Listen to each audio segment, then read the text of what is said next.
I guess. So there's a lot of negativity out there right now, which I totally understand.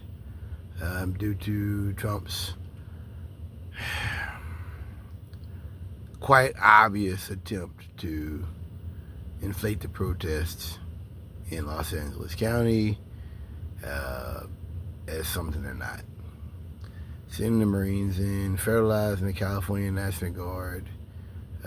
This is stuff that will lead in bloodshed. It will.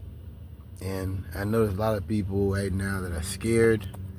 And I totally comprehend that. I totally understand that. I hope everybody's taking this stuff seriously at this point. I'm going to say this to you.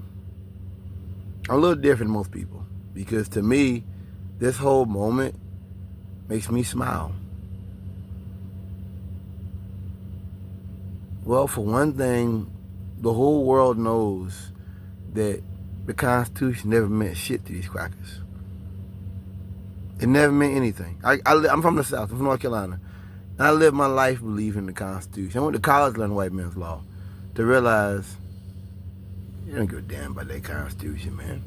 And that watching him violate posse comitatus and these guys that have 8, 9 rifles really say nothing about it shows us the Constitution is about white men and their ideology.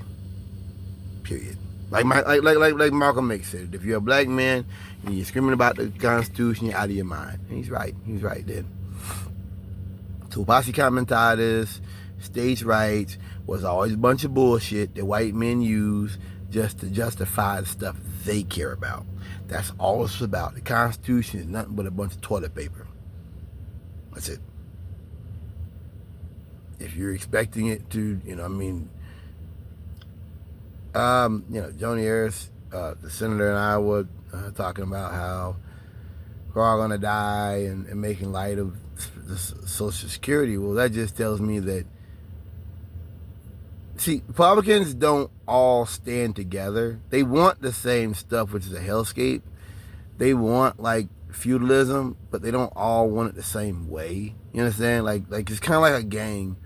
There's some gangs that are like there's people in the gang that are like, let's just go kill everybody. Let's go kill the whole family. There's certain people in the gang who are like, we can't do that because you get caught.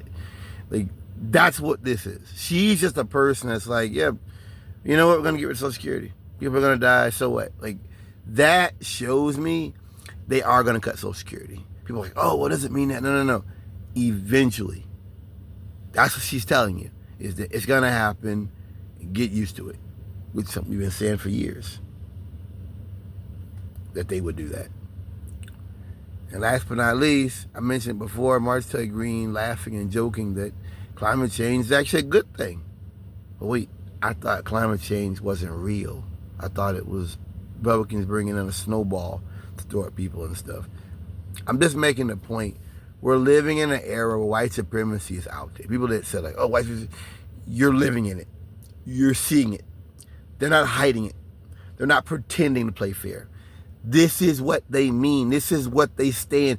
This is what it was always about. It was never about gas or eggs or whatever crap they told you. Welcome. This is about fascism and cruelty and hate and using military force on the blue states. These are the people that we pay our taxes so they can have the equipment and the gear to fight in these people's wars. And they're using that same equipment on us. The war has come home. What did Malcolm X say? You've been bamboozled. You've been fooled. What did he say? The chickens have come home to roost. And I think differently than most people. I know I do. So for me, it is so wild to see how depraved and sick and wicked the Caucasian truly is, and how they have no shame that they're willing to let this man wreck everything America once stood for. I know y'all are looking at it as just a warm-up for, nationwide martial law and all that, and that may happen. I think more likely that what will come of this is these blue states, and I'm a person that believes in the Republican Party to some extent. I think Democrats need to be kept serious. You're not just polishing silverware on the Titanic, okay? Like, you have a job to do it. And if you don't, you could get a time cotton. People like that could somehow come up there, and that could become normal. That kind of thinking he has.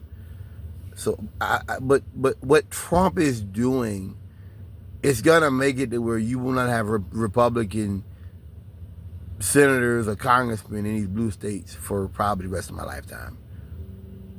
That's what you've done. You have wrecked that. You have and it divides the country more. But you have done this.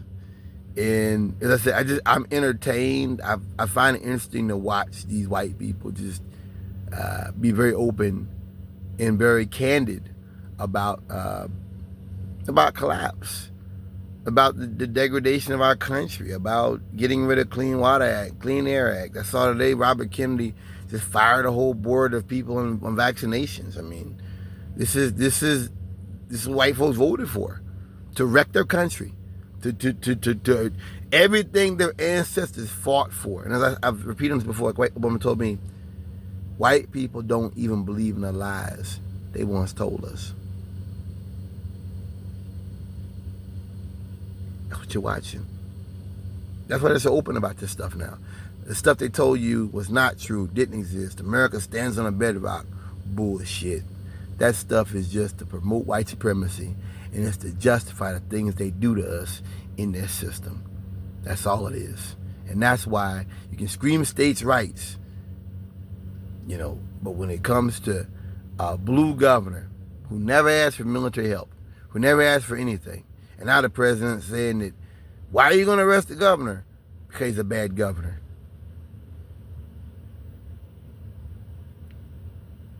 I'm leaving it at that.